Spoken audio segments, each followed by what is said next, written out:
and welcome to today's episode of Advent of Code 2022. Today it's day 15. So let's look what we have as a puzzle to solve. Day 15, Beacon Exclusion Zone.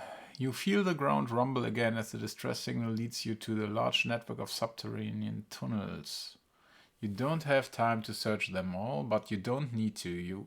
Your pack contains a set of deployable sensors, all that you imagine were originally built to locate lost elves.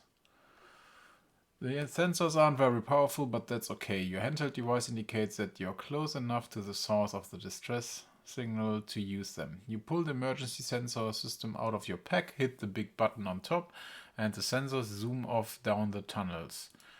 Once the sensor finds a spot it thinks will give it a good reading, it attaches itself to a hard surface and begins monitoring for the nearest signal source beacon. Sensors and beacons always exist at integer coordinates. Each sensor knows its own position and can determine the position of a beacon precisely. However, sensors can only lock on to the one beacon closest to the sensor, as measured by the Manhattan distance. There is never a tie where two beacons are the same distance to a sensor. Okay. It doesn't take long for a sensor to report back their position and closest beacons, your puzzle input. For example, sensor at x to y 18, closest beacon is at x minus 2 at y 15. So consider the sensor at 218. The closest beacon to it is at minus 215. For the sensor at 916, the closest beacon to it is at 1016. Drawing sensors like S and beacons as B, the above arrangement of sensors and beacons look like this. This isn't necessarily a comprehensive map of all beacons in the area though, because each sensor only identifies its closest beacon. If a sensor detects a beacon, you know there are no other beacons that close on closer to that sensor. There could still be a beacon that just happened to not be the closest beacon to any sensor. Consider the sensor at 87. This sensor closest beacon is at 210, and so you know there are no beacons that close or closer. None of the detected beacons seem to be producing the distress signal, so you need to work out where the distress beacon is working out, where it isn't. For now, keep things simple, counting the positions where a beacon cannot possibly be along just a single row. So suppose you have an arrangement of beacons and sensors like in the example above and just in the row where y equal 10. You'd like to count the number of positions a beacon cannot possibly exist. The coverage from all sensors near that row looks like this. In this example, in the row where y equals 10, there are 26 positions where a beacon cannot be present. Consult the report from the sensors you just deploy. In the row where y equals 2 million, how many positions cannot contain a beacon? In the row where y... Okay, so we have quite a large number of rows, obviously. Otherwise we wouldn't have 200,000. Okay, but let's think about it. So basically what we need to do is determine based on all those sensor data and their respective beacon and mark all fields where a beacon cannot be because another beacon is closer, and mark those positions as not beacon free, let's say it that way. Okay, Nabund. For this we will need to first parse the list, which is quite easy again. Then we need to have our grid set up where we position the sensors and then basically find the whole beacons. And then afterwards we need to, now the question is, how do we represent this? So in the row where y equals 2 million, so this means basically that the puzzle input is quite large. So let's take a look at it. It's not. Arg. Okay, there are not that many beacons, so just counting them is probably not the best idea, or just representing a large grid, because these grids are actually too large for that. But what we can do is basically shoot rays through all those beacon, let's say, how are they?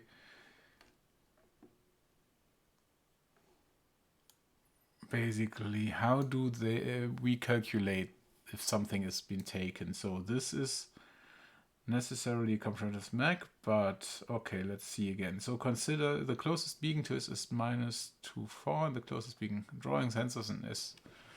The above arrangement of sensors beacons looks like that. I think this Manhattan distance is probably the thing that we need to figure out. Okay.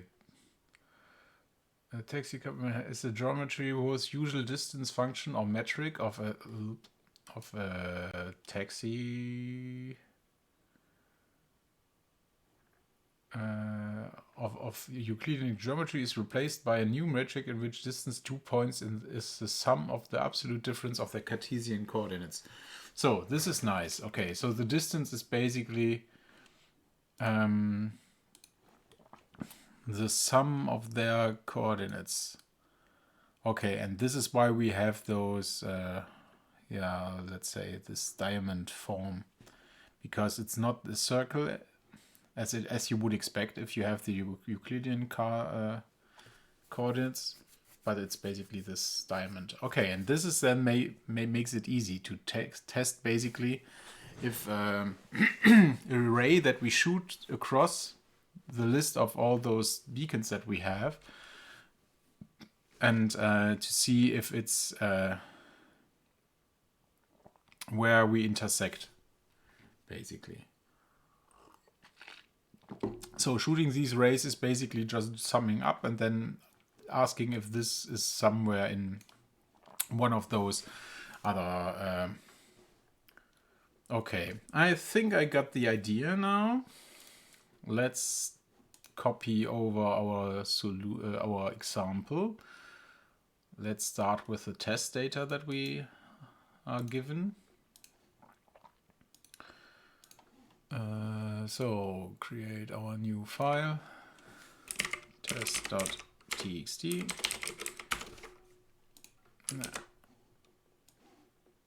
And in the same, we basically directly copy over our input data that we should, for which we should solve the problem. This is basically this, which is not that complicated, or at least it doesn't look that complicated. I was expecting a large list, but this is very few in comparison. Okay, yeah, and then with that, basically we can start implementing. Start our new application, which is day 15. Yes, we want to edit, and then let's start. So what are the different things that we have? We have our type, that is basically our sensor.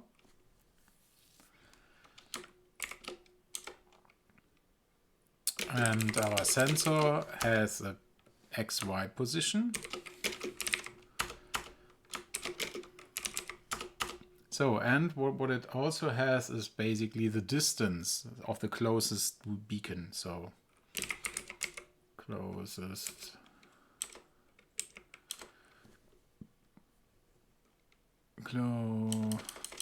distance to beacon.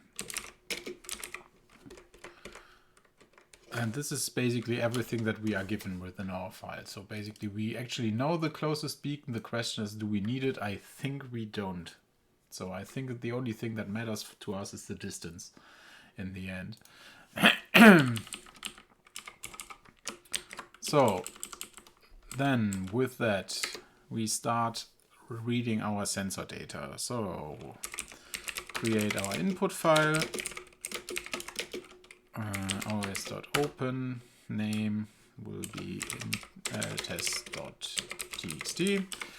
As usual, if error not equal nil, so then just panic and defer our input file closure. Okay, so this is again basically a line-wise file. So therefore, create our new scanner, buff.io, new scanner, input file, and then for scanner.scan and fetch the individual lines from our scanner. Okay. So basically we could try to split this now, but I wonder it might be easier to just use a regular expression. So define our regular expression.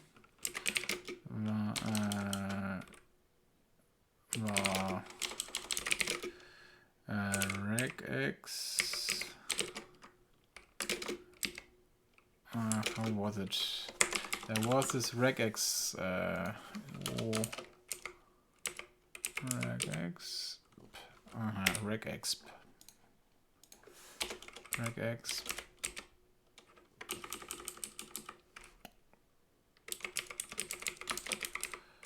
Pattern equal regex dot compile. Okay, and how does our pattern look like? Okay, we have sensor at x equal, and then basically we have our first group that we want to match, which is basically just the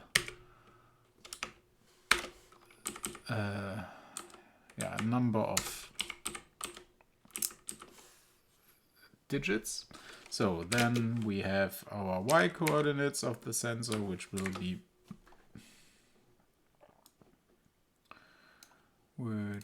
the same. So also a number of digits, and then this closest beacon is at, and then x equal, and then the same again.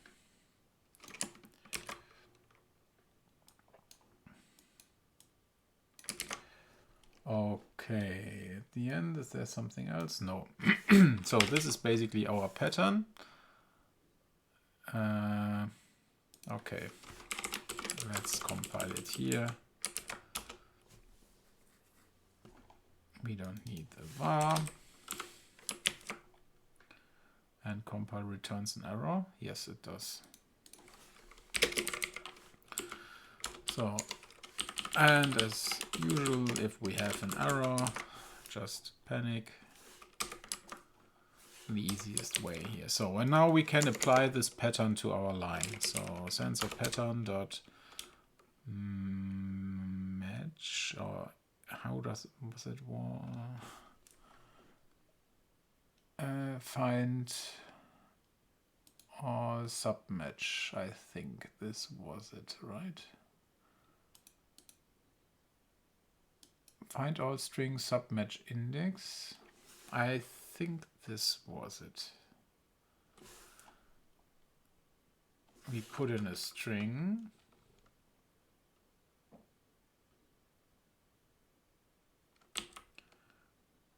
Find all string index. String, not index, but string submatch. This is it. Find all string submatch. Okay, we have our line. We start at the beginning, and in the end we get our matches.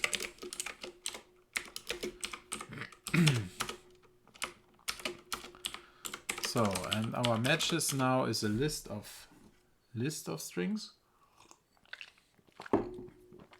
So our first per match, basically we get a find first. Is there something like find first? No. Okay, find over. So we know that basically each line should also only match this regular expression once. So therefore we can directly take the first match, which is equal matches from 0. Then the individual parts or the individual groups that we basically want to have are now the different individual parts of this first match. First match themselves is again just a list of strings, right? So the string at 0 will be the whole string that is matched by this expression, and then the string 1 will be this, string 2 will be this, string 3 this, and string 4 this. So therefore we can then directly read these things where we say sensor x is equal first match from 1, and then since we want to have this as a number, there's still the string conversion that we need to run, a to I from this, and this returns of course an error that we just ignore. And the same thing we do with y, which will be in the second, and then we do this with the beacon x and beacon y. So, and they are in position 3 and 4. So let's try to run this and see if our parsing works. So just print out found sensor at and now %d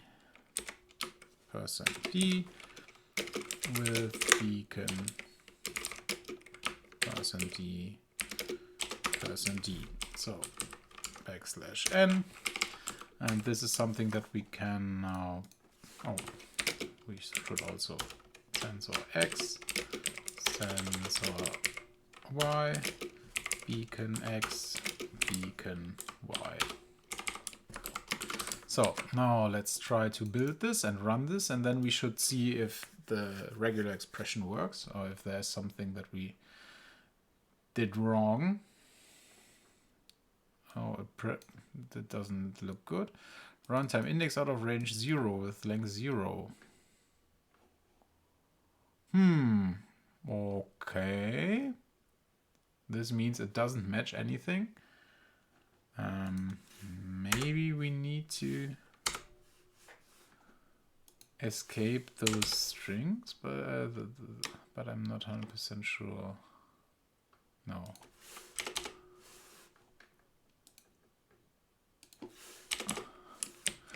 In which lection did we use this? There was already some day where we tried this regular expression.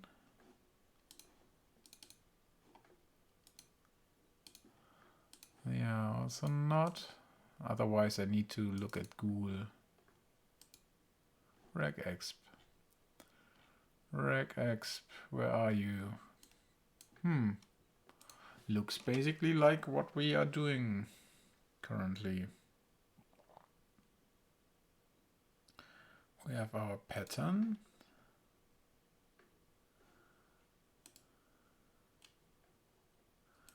So the pattern should be the same. Let's check if I didn't mistype something. Closest beacon is at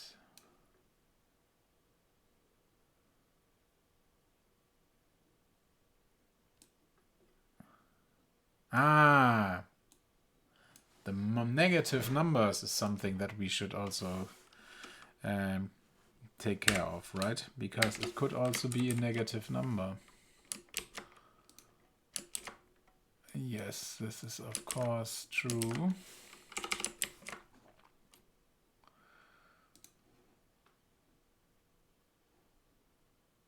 Okay, but still not correct.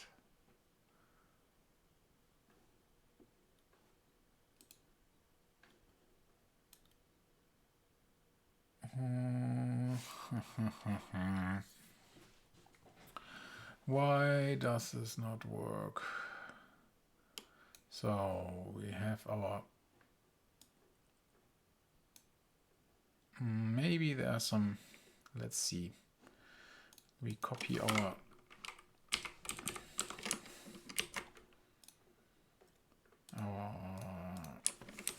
Golang regexp editor. Is there some...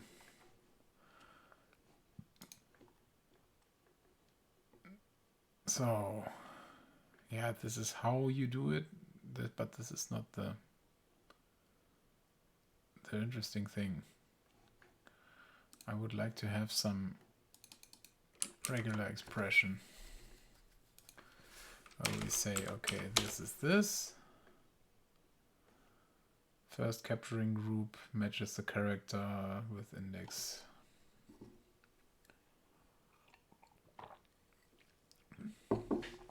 And our test string then looks like something that we got from our test input.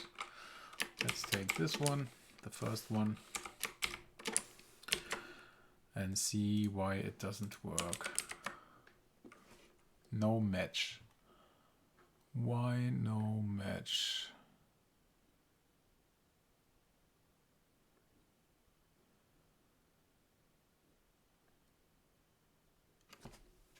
This beacon is at...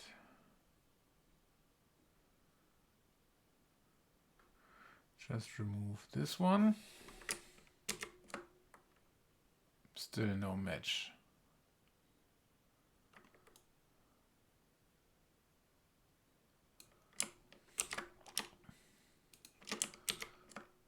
Okay, sensor is a match.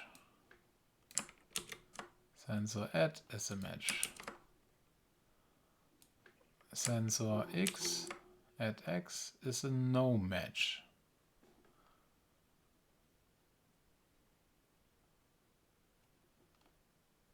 Oh, why?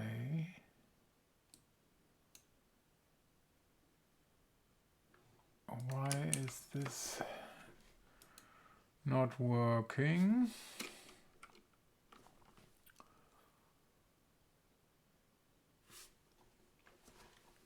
Matches the character, sensor at... then matches the character, Maybe we need to do this.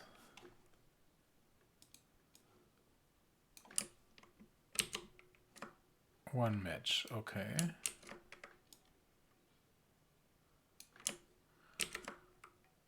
One match. So now the question is, why is this not matching closest?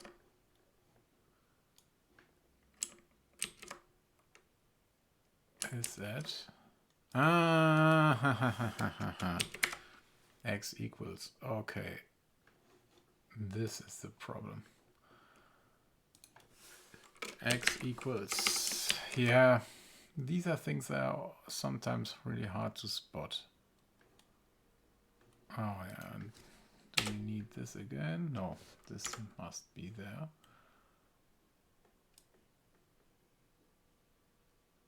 Why isn't it working now?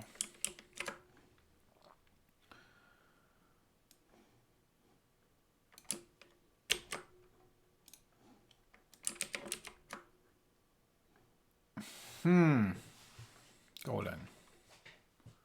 One match.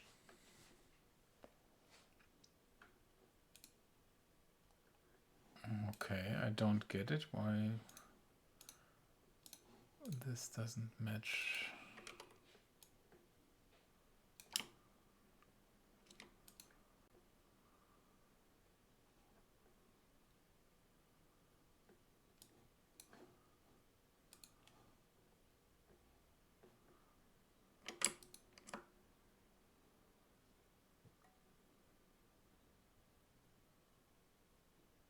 Return value of nil return.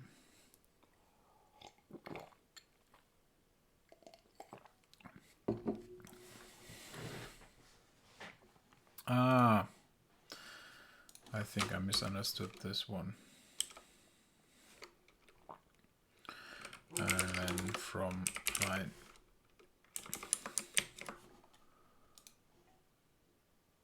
Ta-da-da-da! Okay, this looks better now. No, the problem was that basically we just looked at the 0 length string, and this is definitely not matching that. So, yeah. It's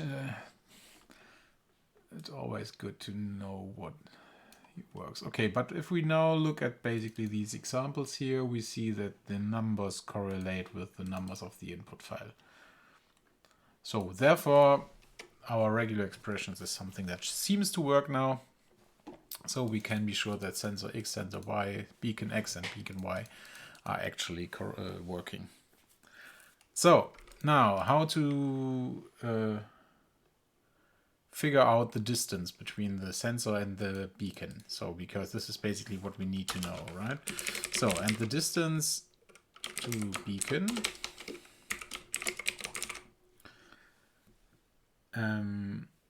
is, if we look at this Manhattan metric, or how was this called? Manhattan geometry. So we see that the geometry was usual distance, blah blah blah, is in which the distance between two points is the sum of the absolute differences of the Cartesian coordinates. So yeah, this is actually quite easy, right? So the absolute differences is something that we can implement quite easily, because it is just creating the sum and then basically making. Yeah, for this we just implement some new function that we call abs distance, which takes to x1 and x, or just value 1, v1,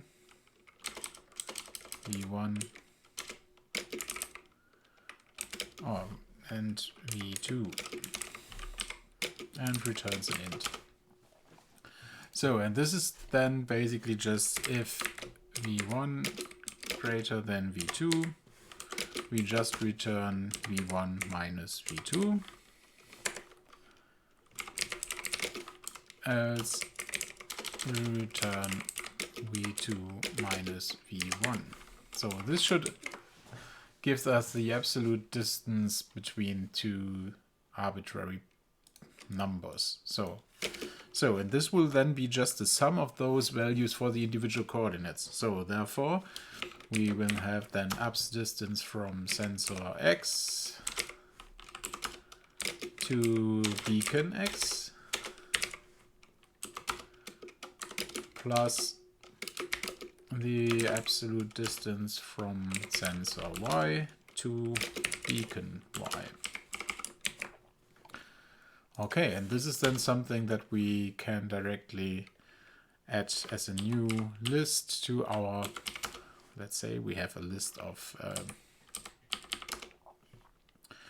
our list of sensors.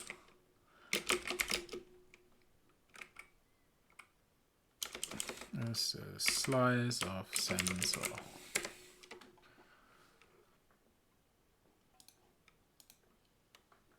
So, sensor with beacon and distance. Let's print out the distance as well. So for debugging, this is definitely something that could be helpful in the end.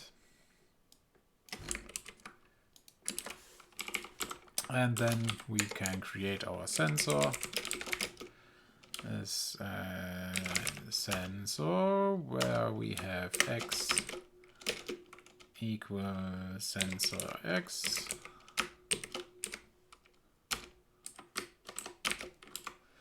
Y is equal sensor Y, And our distance to beacon is distance to beacon. And then we append this. Sensors equal append sensors sensor.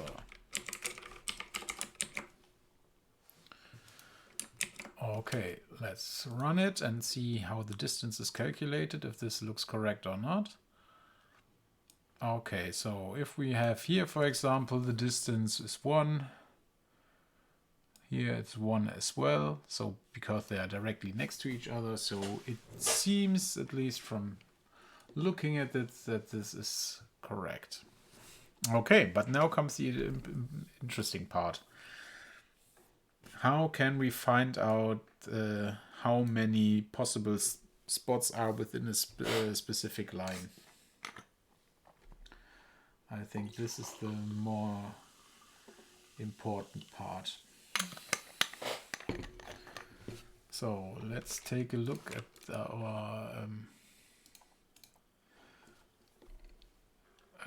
our example. So this is how they basically calculate that. And now the question is, for example, we want to know this for row 10, where there are 26 positions there where a beacon cannot be present.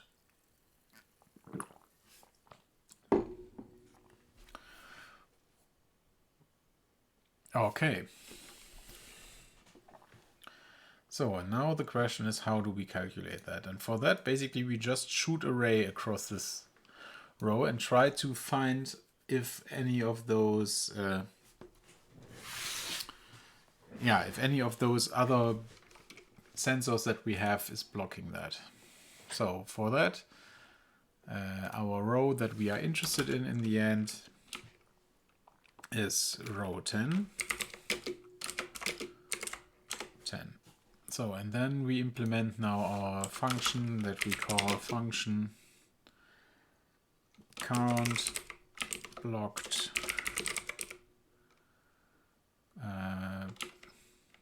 positions. And for that, basically, we give it our list of beacons, of our sensors,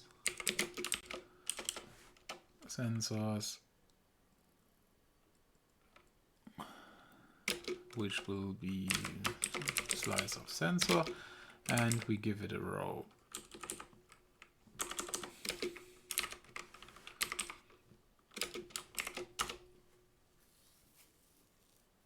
Okay.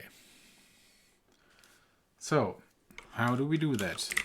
Basically, we start looking at the individual, so we have our counter that we initialize with 0, right? So then basically we go through all the x positions for this row. For x equals 0, x smaller than, okay, what do we use? I don't know, 1000 for now. In the end, we need to make this the maximum of our sensor x coordinate, but this is something that we can do later on. And then basically we increase x step by step.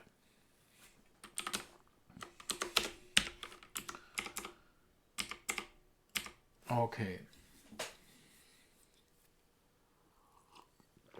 So what we now do is basically we have our position and we calculate the distance from our position to the individual sensor. So we loop over all sensors for sensor in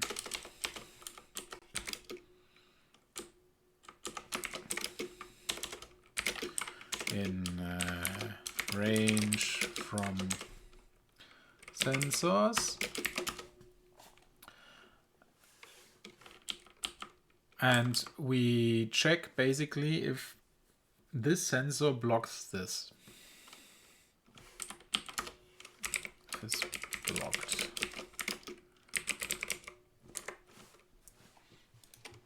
And this is easily be done by checking the distance between our position and our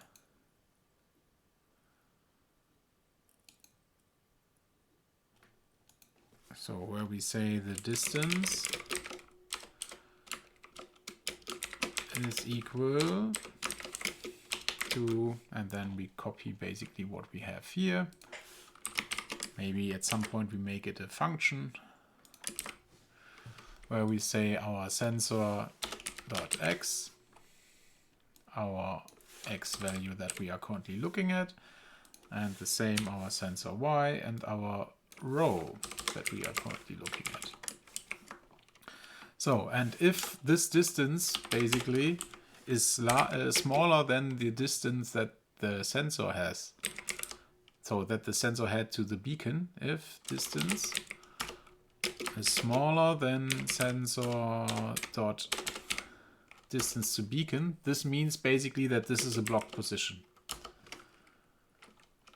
So therefore we say is blocked equals true.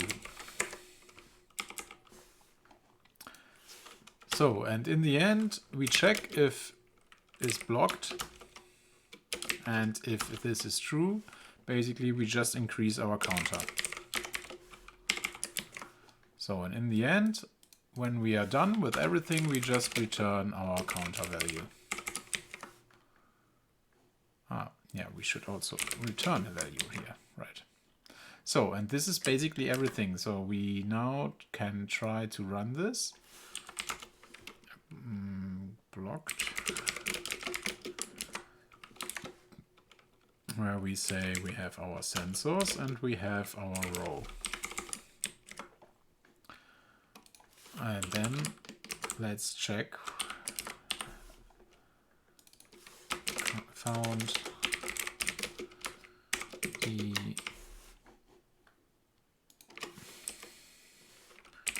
blocked positions in row. And this is then blocked row.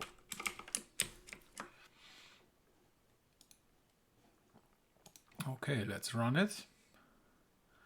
And we count 22 blocked positions. Okay, let's check. What do we have here? In this example, the row where y equals 10, there are 26 positions where a beacon cannot be present. Okay, so this means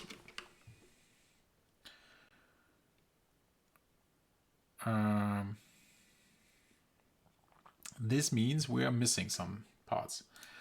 Okay, let's print out basically while we are traversing this.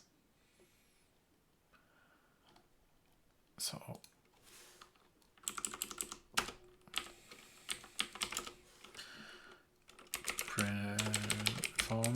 print. If it's blocked, we just print a hash. If it's not blocked, we just print a dot.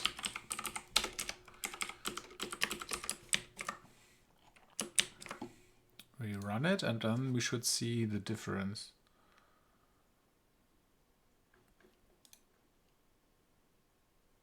Okay, so it looks,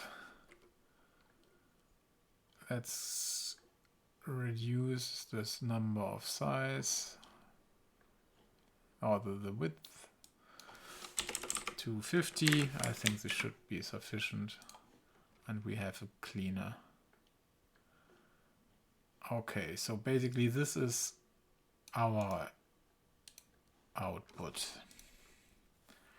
Let's check in the browser.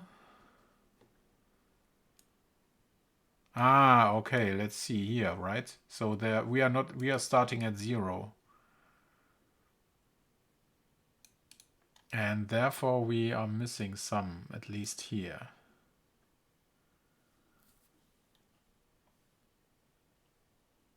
So we need to think about the negative values as well.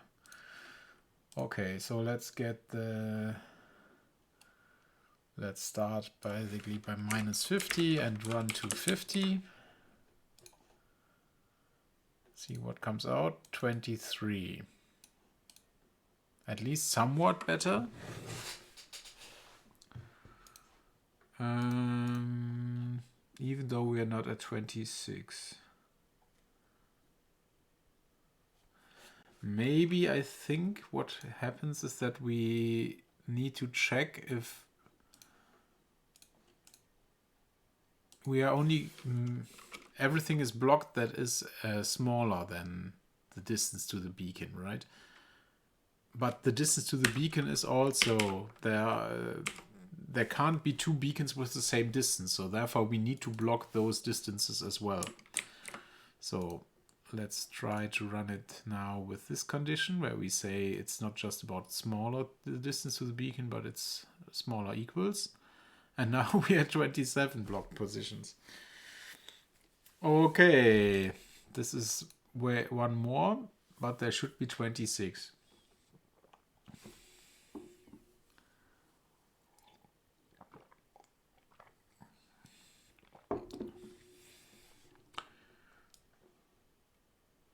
This sensor closest beacon, and you know there are no beacons that are close or far. None of the detected beacons seem to be producing a distress signal, so you need to work out where the distress beacon is by working out where it isn't. For now, keep things simple by counting the positions where a beacon cannot possibly be along just a single row.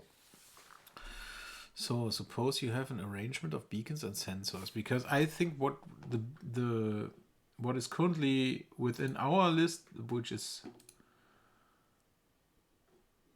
let's copy over. Okay, let's copy over and compare.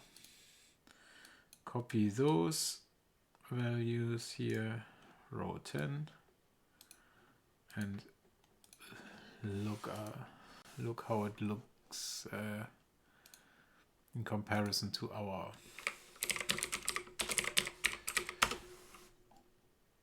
No, we don't want to edit. So this is basically the solution that we got from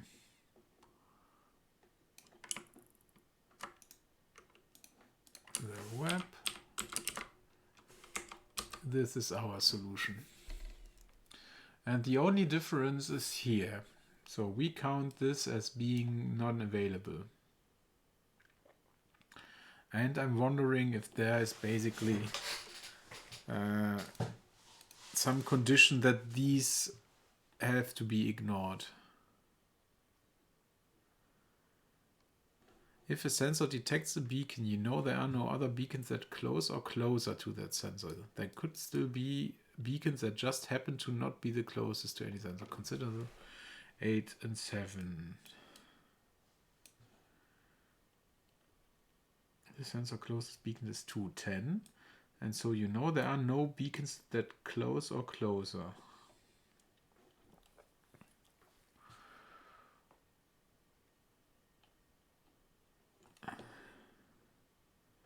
So the problem is, do we need to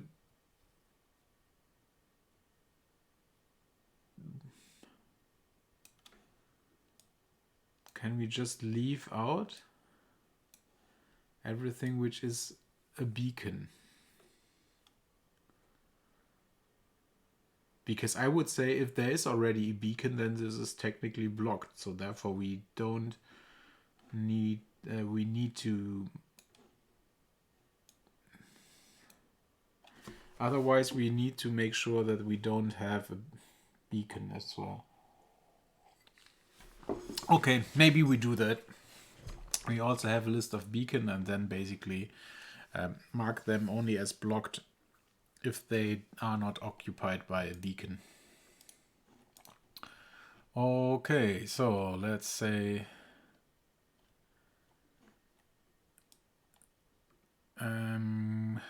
we store within our sensor the beacon x int and beacon y int. This should be easy be done. Beacon x is beacon x and beacon y is beacon y.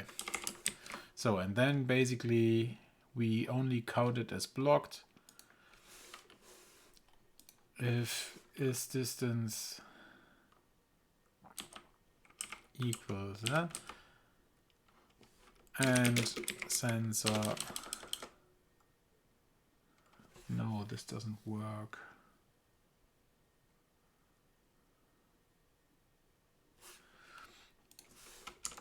Is blocked or is beacon?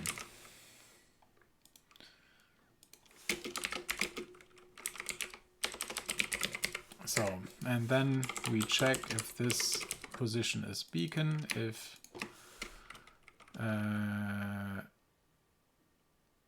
sensor.beaconx equal x and sensor.beacony is equal row, then we say this is beacon. So, and if something is blocked and not is beacon, so every field that is a beacon, we leave it out. We don't mark it as blocked. We run it, and now we have 26 blocks, and this is basically the beacon field. Okay, so let's try to run this on our large input, so that we have input.txt.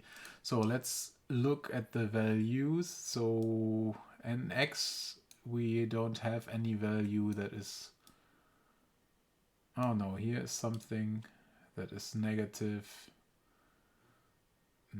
1 million should cover this. Okay, we have to run from negative 1 million to on the positive.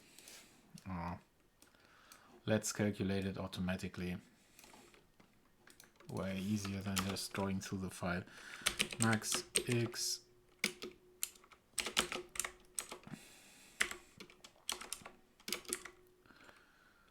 zero max y equals 0, and the same for min. Min x, min y. So, and now what we do is basically just update those. Max x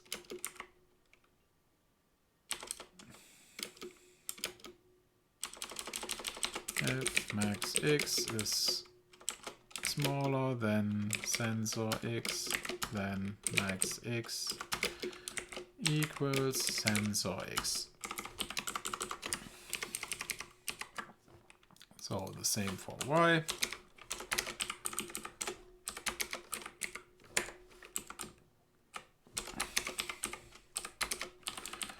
And then we do the same now for minimum.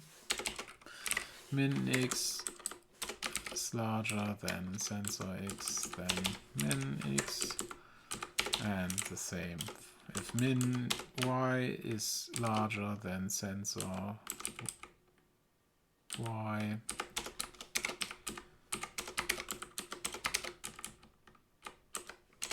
min y.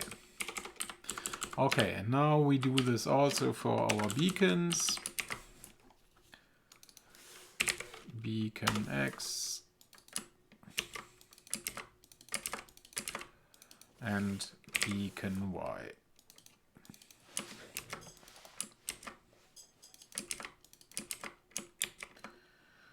Okay, so and then basically we can count our block positions from min x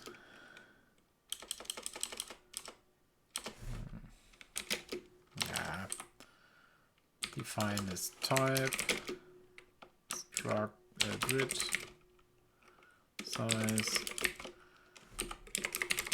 and this contains min x and max x and min y and max y and this is then basically our grid on type grid size. And then we have our grid dot min x to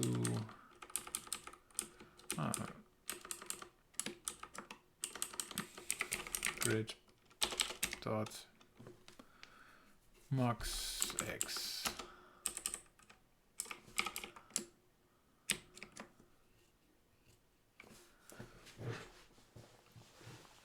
So, but we should also, the problem is that we need to make sure that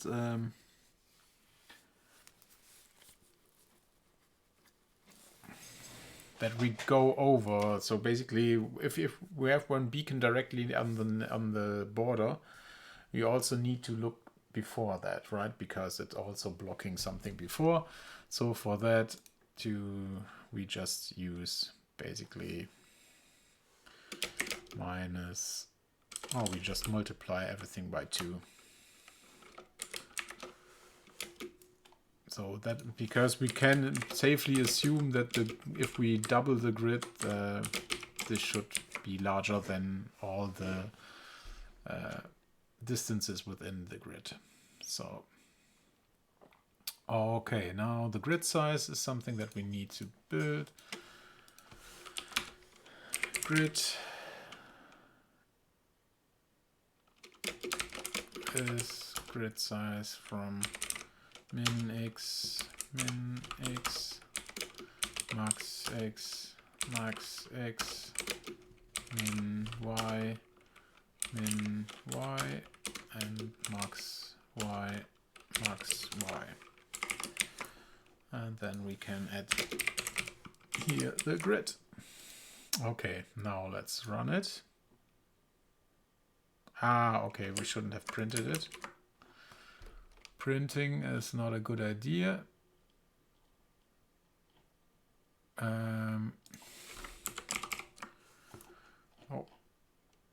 Because if we have millions of lines, then this is too large. Okay, we've row 10, but this is the wrong row. Our row that we should check is row 2 million. Okay. Yeah, goodbye. Thanks for dropping by.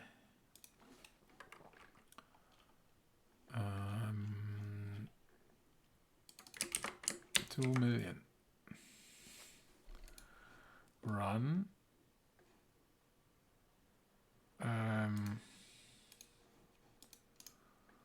Let's run. Okay. Copy, and let's try if this is correct. Yes. Okay, so how we did it basically seems to be the correct way. This is nice. So now let's try to deal with part 2.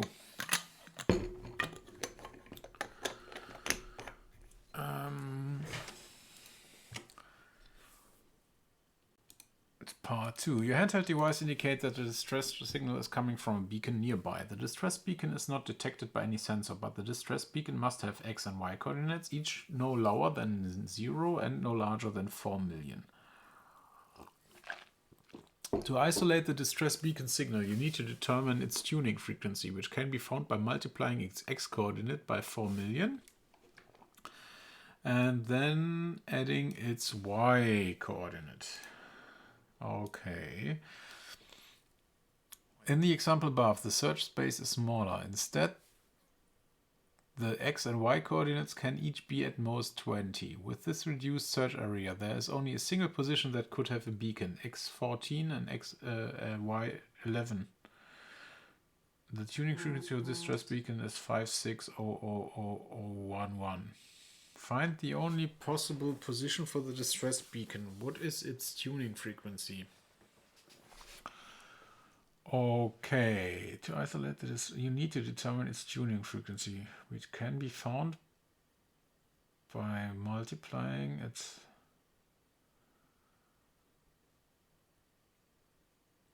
Okay, so basically for everything...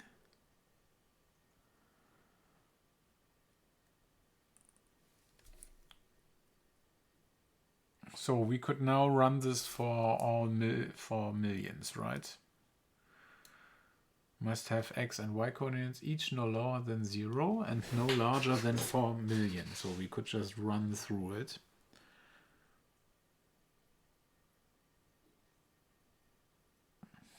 To isolate the distress beacon signal, you need to determine its tuning frequency, which can be found by multiplying x coordinate and then adding its y coordinate.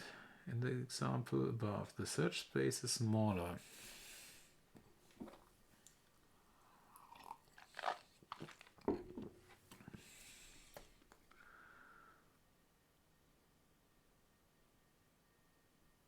Okay. Let's try to first look for all possible try the input and try to find this x14 and y11. Okay, so basically we go back to our grid here. So, and what we now do, this was part 1.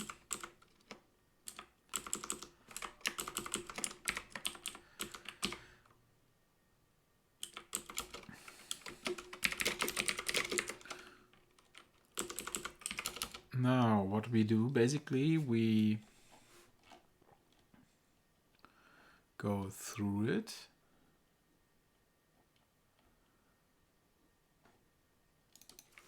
Test.txt.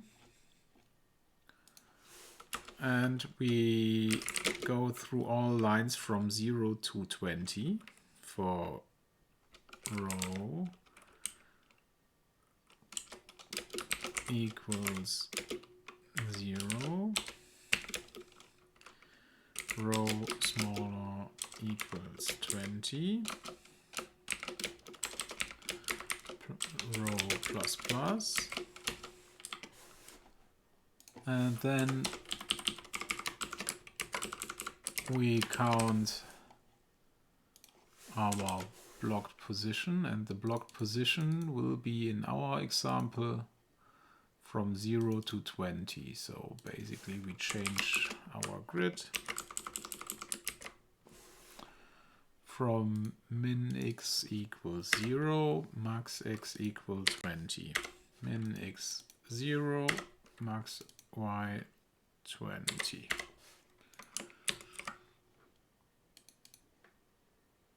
So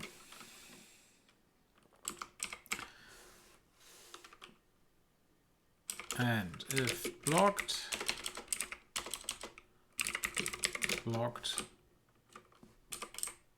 all is smaller than 21, this means we found a correct row. Format printf found row. So let's see. This should then basically print out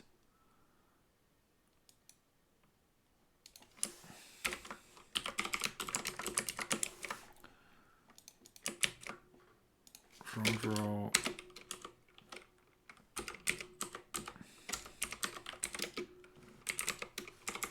should print out only this row 14, or was it?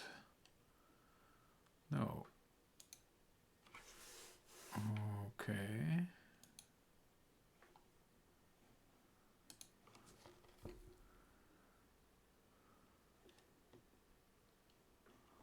Are we reading the correct file? I guess so. Test.txt. Block 27.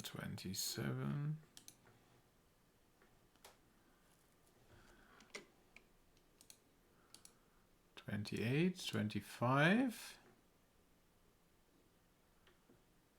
How can that be the case? Ah, okay, wait a minute. Yeah, we are still going way too far to the left and to the right. So we need to check this now to the grid that we actually provide. So now we have found row 3, row 10, row 11.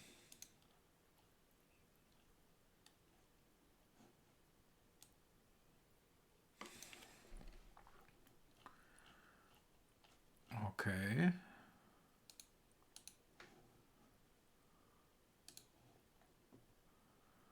So here blocked is 10,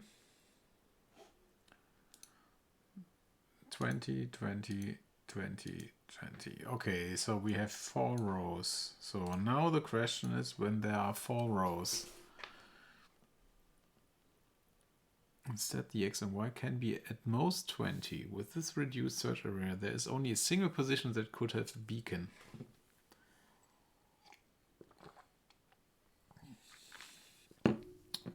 And this doesn't seem to be that true.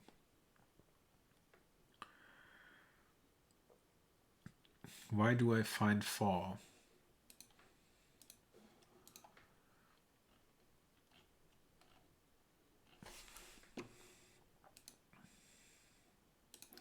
Okay, let's take a look which we actually see. At our print output,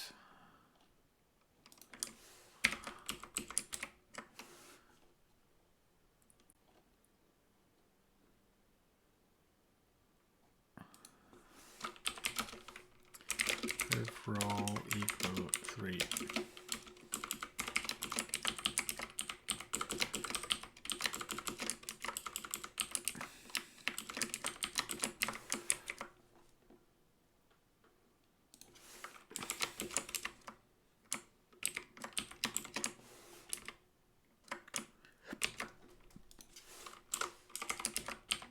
Print line.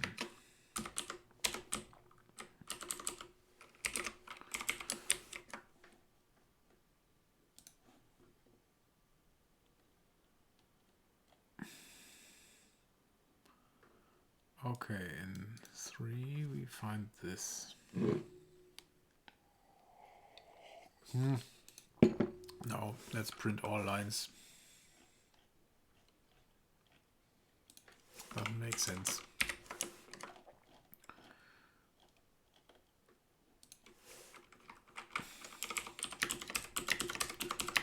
For our toy example, it should be fine to just print all 20 lines.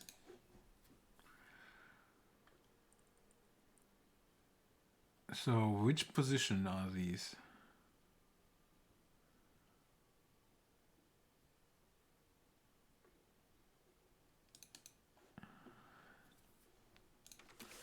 Ah, wait a minute. If is beacon,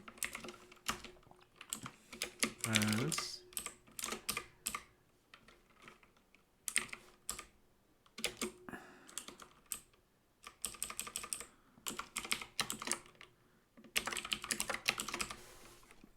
let's print also the beacons and the sensors. I have an inch that this might be due to us looking for the sensor.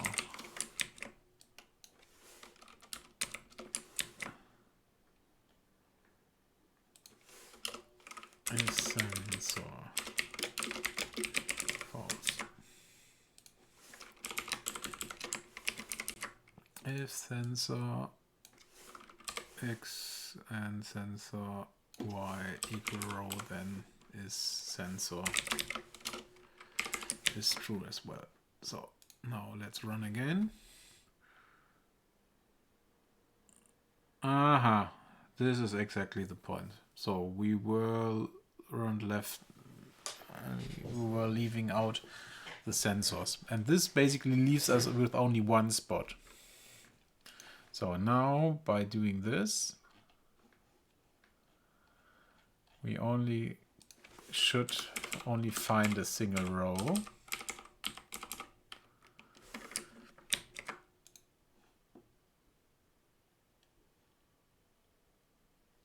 No, we find more rows. But okay. But these are blocked as well, right? They are not free. So now we found row 11.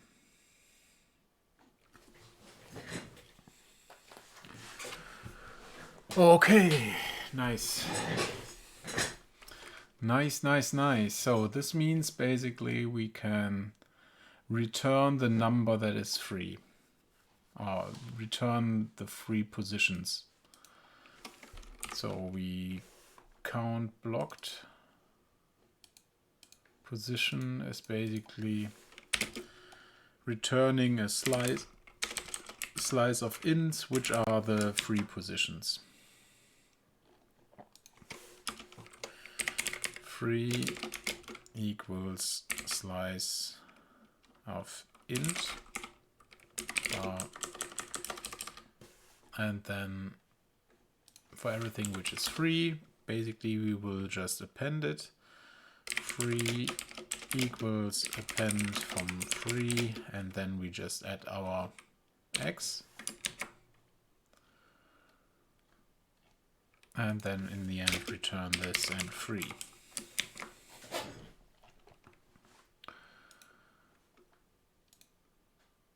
So, and then blocked free, and then if len from free is greater than 0, found row position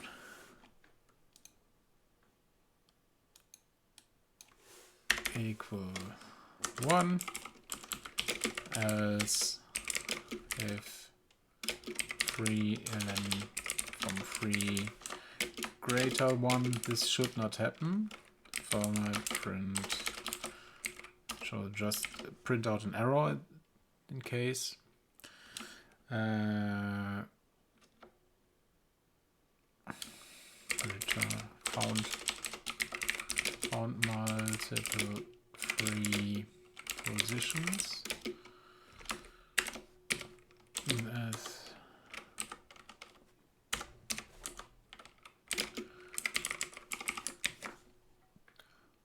free position, and this is then basically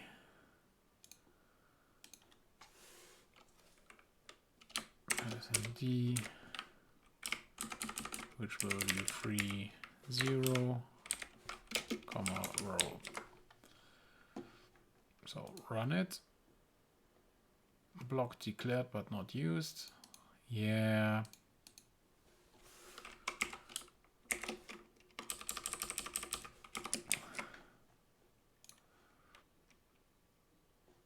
Okay, now let's stop printing out everything. Where is it?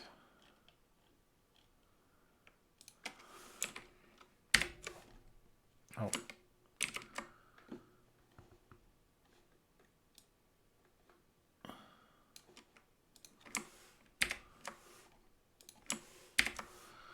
Don't print out anything.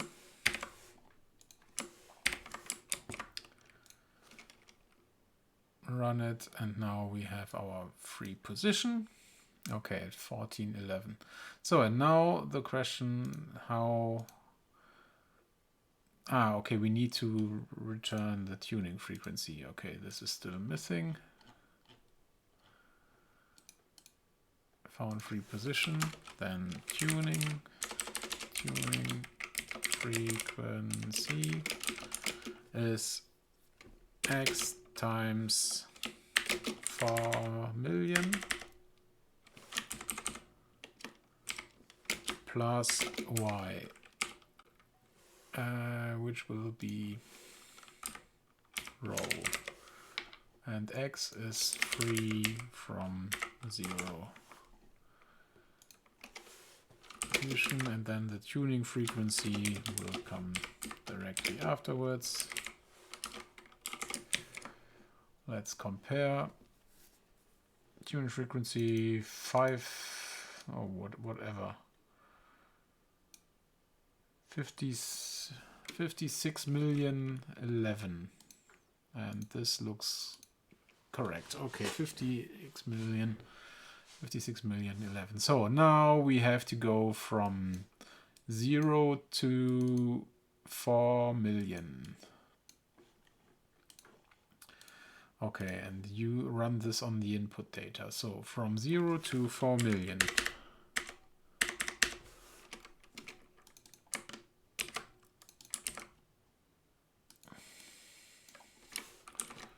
from grid dot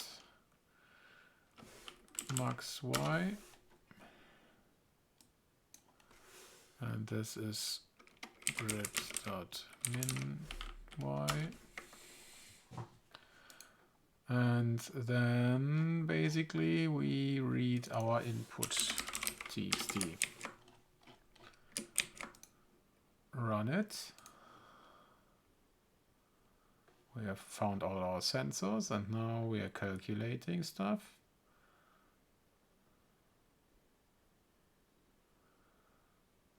Okay, this takes way longer than I was hoping to.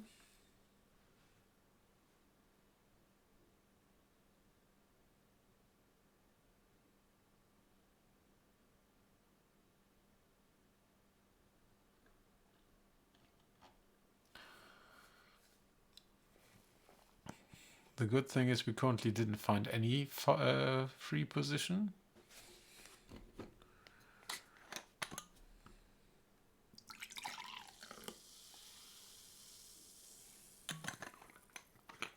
Okay, this is probably not the most efficient thing what I calculate there.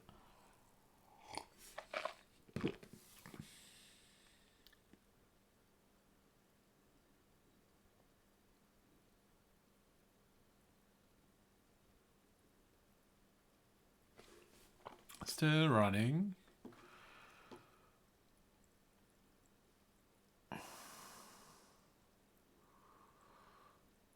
So we 4 million times 4 million, and then we go through it again for 4 million.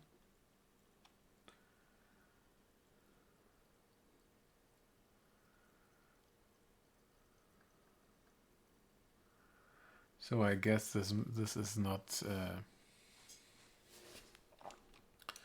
okay. Stop it and just see how far we come.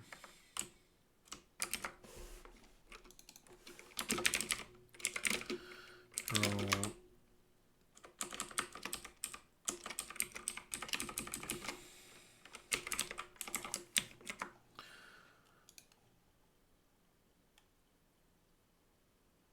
okay. This takes 1 second per row. This means this would take 4 million rows. 4 million. Okay, we need to come up with something more performant.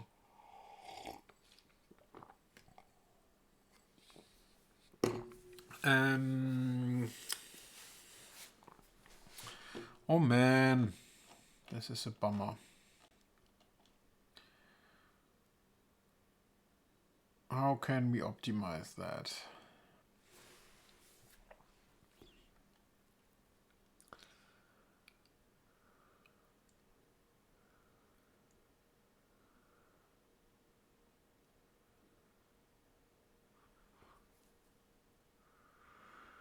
What we could do is basically sort those distances.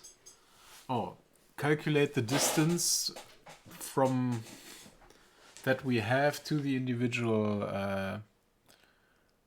sensors that we have. So we start at the beginning of the row, and then basically we calculate the distance to the sensors, and then order them by the distance, so that we only need to check them when we are near them at some point.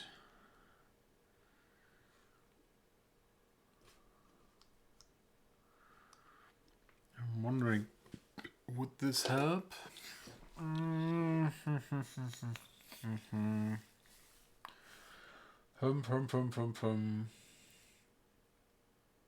So we're currently testing way too much. I think this is my verdict.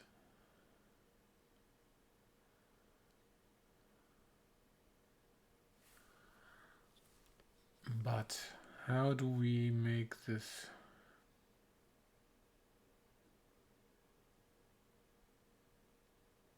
more efficient? So this doesn't work, so we need to come up with a different way. Um,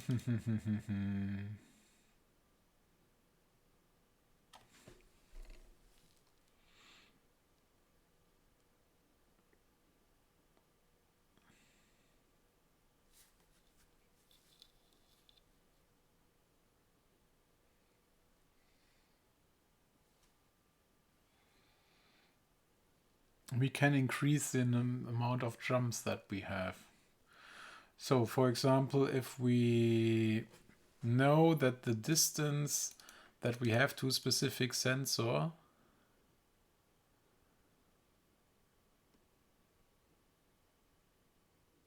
okay, we can know, for example, if we are left or right of a sensor, and then depending on that we can adapt how far we go.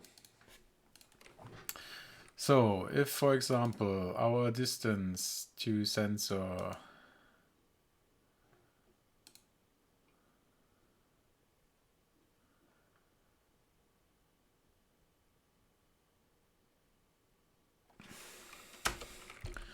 if distance, so if our distance is,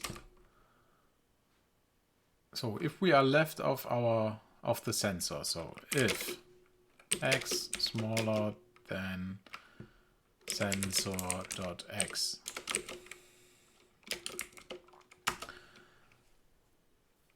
and we know that the distance that we have, we can basically increase x by 2 times the distance that we found, because then we know if here is basically our sensor and here is our x. This means if we are now within distance, we can comfortably jump through it till to the other side and then continue searching from there.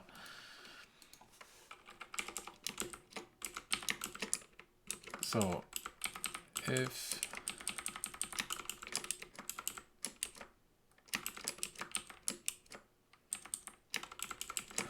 let's do it that way.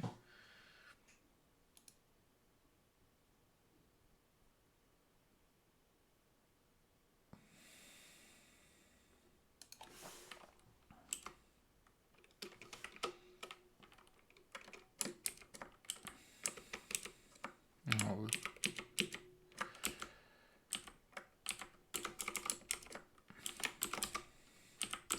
Okay, we have to rearrange this a little bit. So, and now if we know we are within the distance of the sensor, right? And it is blocked, and we know we are on the left side. If x smaller than sensor.x,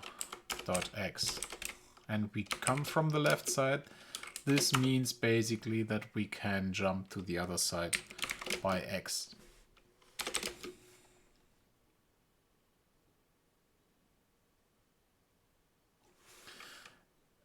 X plus equals distance. Okay, let's run it again. Okay, now we're checking a little bit faster. Not necessarily that much faster.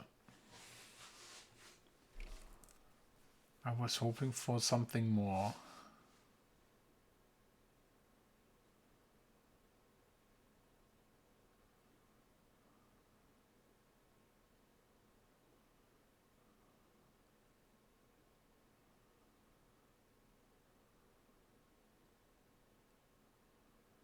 Two times the distance.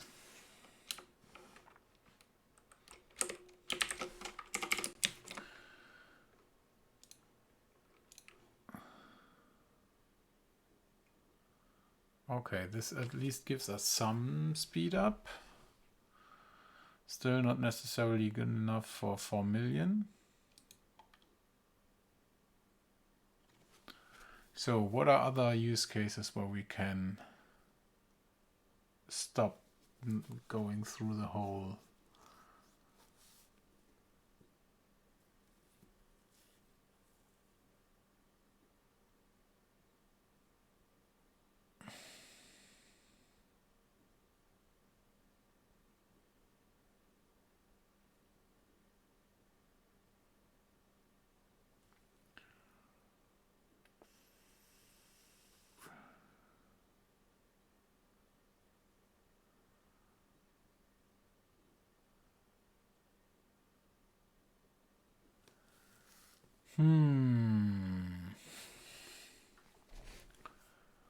Other optimizations.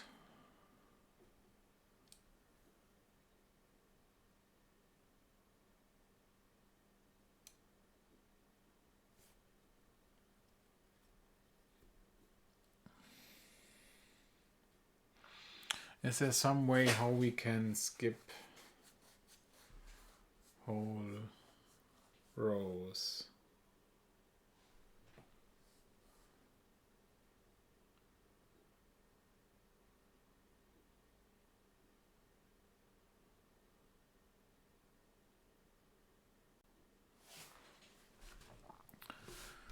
Distance.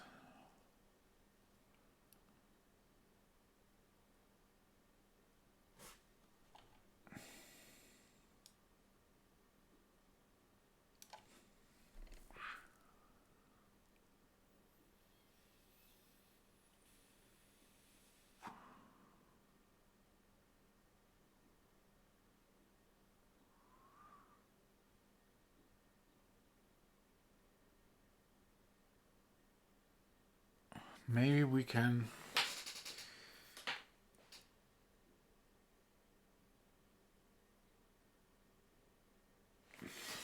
Maybe we don't go in the right direction. We should not go to 2 times distance, but distance plus sensor distance to beacon. Because by going the distance, we basically go to next to the beacon, and then we can go to the end of the beacon, of its range. Ah, this makes more sense.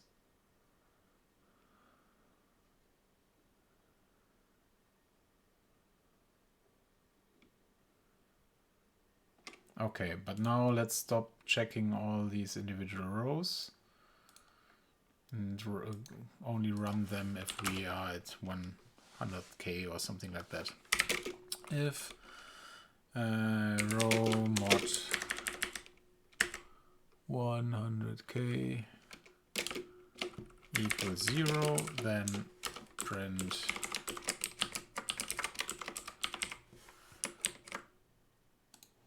okay.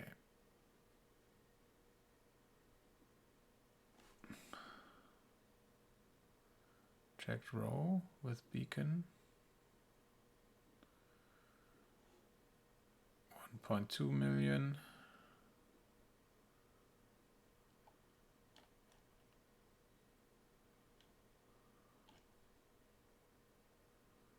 Okay, now it's really slow.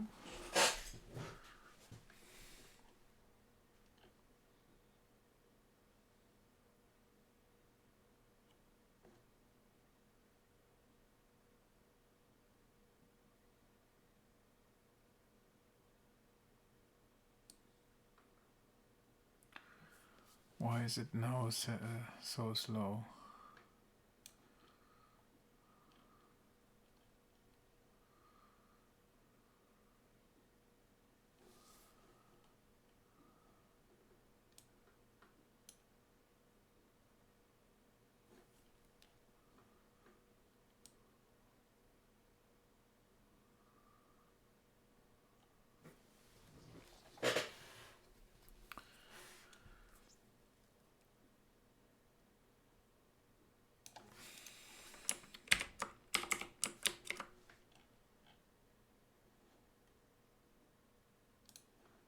Okay, let's run with debugger.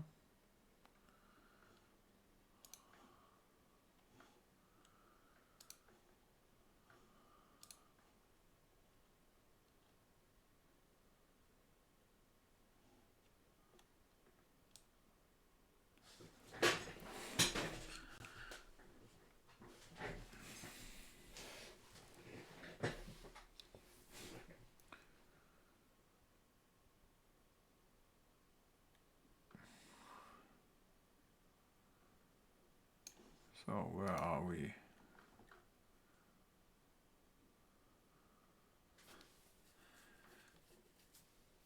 Beacon X, sensor beacon X.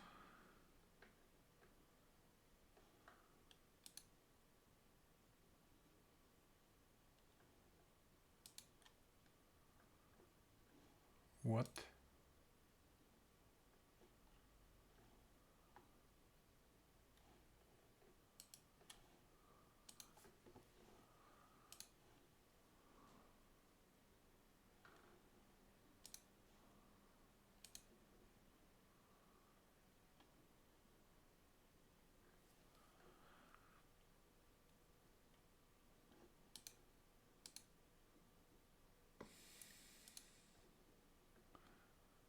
Distance to beacon is 450k.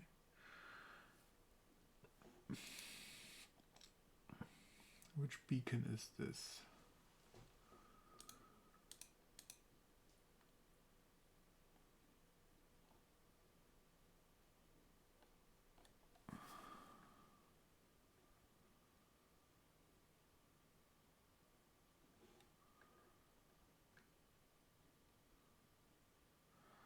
Seven, 7, 8, 7, 9.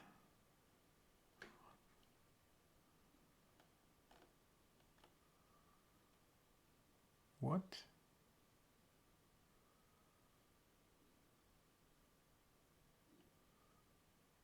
Ah, this one, okay.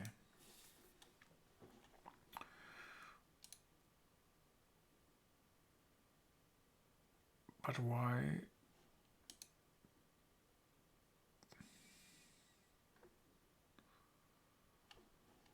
Okay, I don't understand why we can't step through it.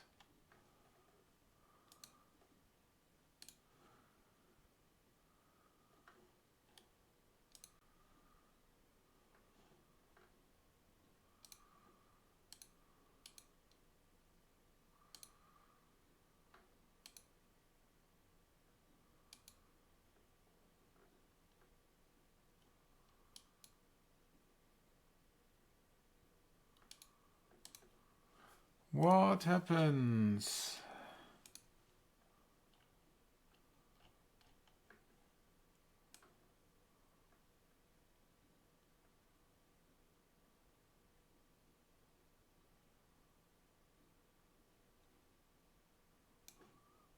What happens?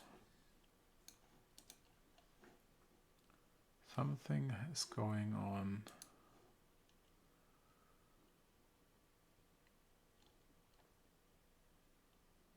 And then we end in somewhat an odd position.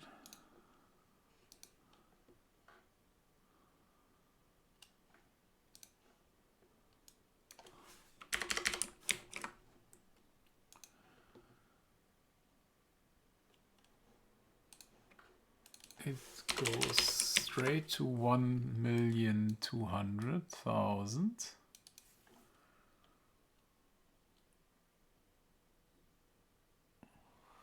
And then it breaks.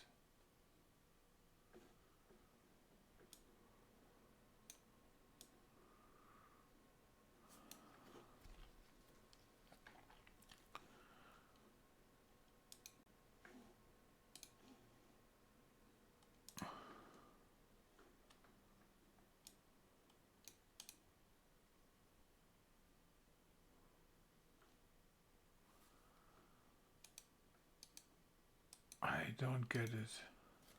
I really don't. What happens then? Why doesn't the debugger work?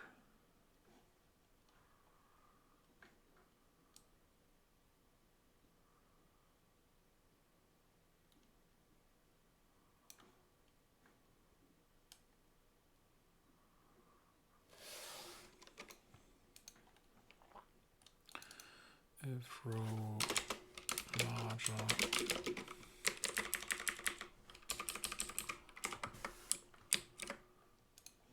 let's see which row exactly we are having problems with.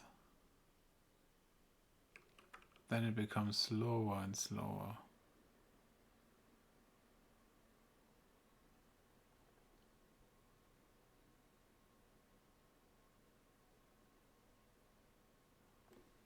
But why?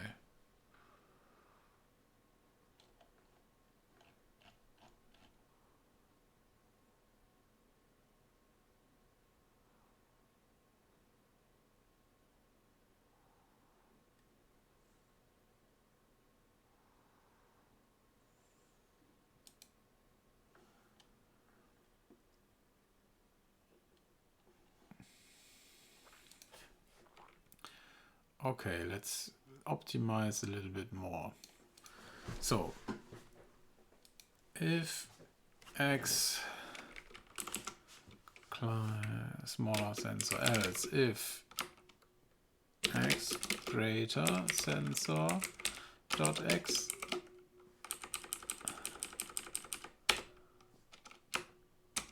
then we can jump to the end as well. Sensor x, but then the end will just be x minus sensor distance minus our existing sensor, our existing distance. So this should make sure that we always, when we are within the distance of some sensor,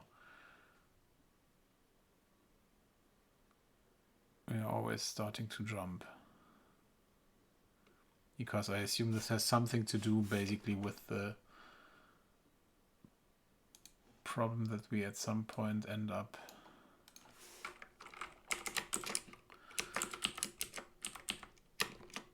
if row mod 100k equal 0.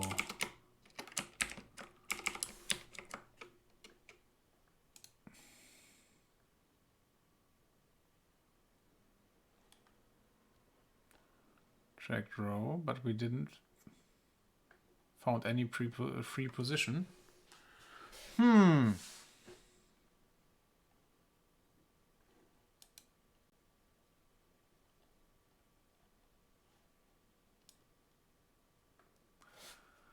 Okay, this is now bad. -1, -1.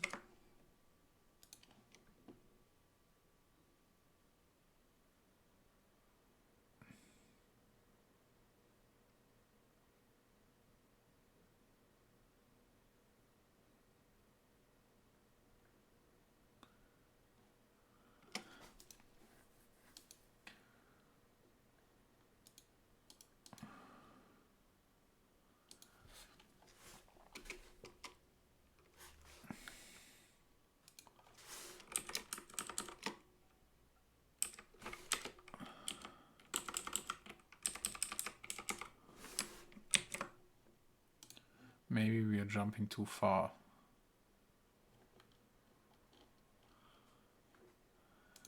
If x equals sensor distance and okay, and x smaller sensor x plus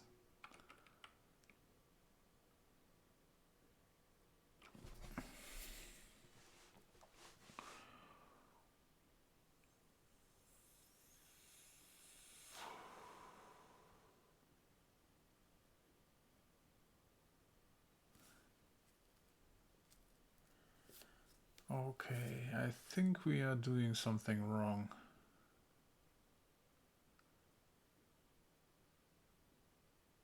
Because we need to consider also the row that we are in.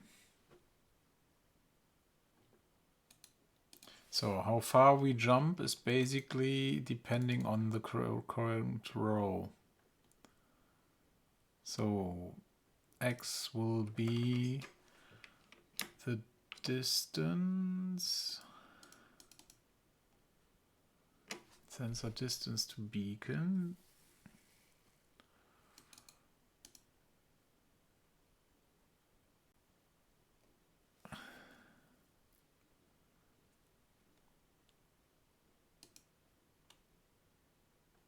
So we should jump only as far as we can.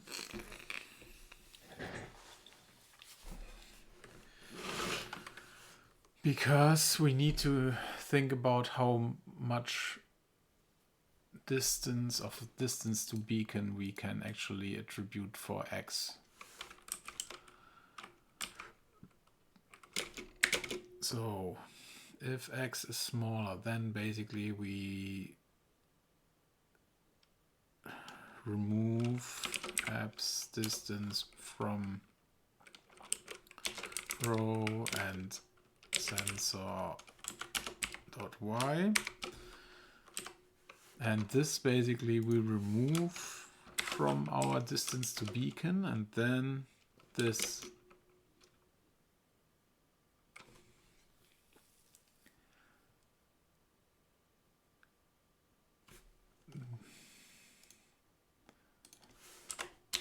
so we jump to the end of this sensor. So sensor.x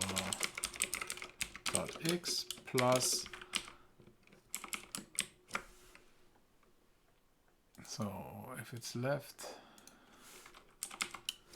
so else if we are right of the sensor, then basically how far can we jump? Do we need to jump? We also need to consider what is the maximum distance that we can jump, which is this. It's basically the same. We just set it to sensor X. In both cases, we want to start basically right directly to the right of the position where our sensor space ends. So if X greater than sensor X and X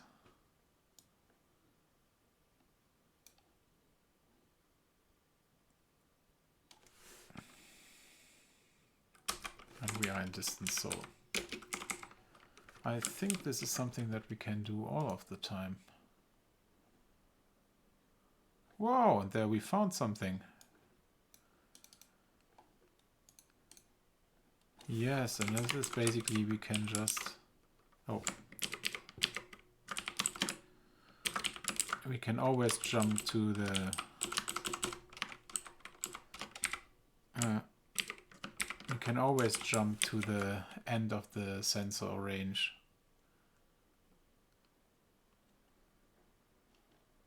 So, and let's check if this is our frequency.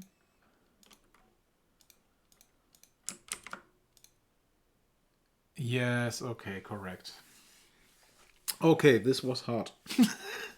This was really hard, so I have to admit. But okay, in the end we found a solution. And I think the key is basically knowing where you can jump instead of brute forcing through all these values. Then it becomes easier. Okay, yeah, then thanks for going through this ride and see you tomorrow for day 16. Bye everyone.